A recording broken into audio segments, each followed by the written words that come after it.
عليكم ورحمة الله وبركاته وولالكين عبد الله أريزونا waxaan halkan nigu soo gudbin doonaa wadamada galbeedka qaaradda Afrika meeqa ay ka kooban yihiin insha Allah biidhnillaahi kariim halkan ayaan nigu soo gudbin doonaa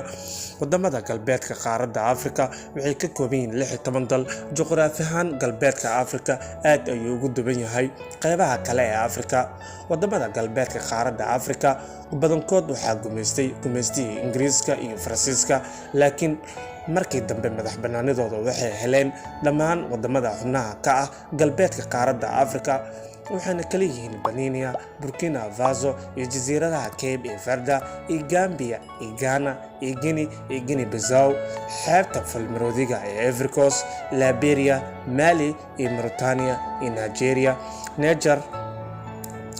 Sierra Leone, Senegal iyo Togo wadamadaas ayaa la isku dhahaa qaaradda galbeedka qaaradda Afrika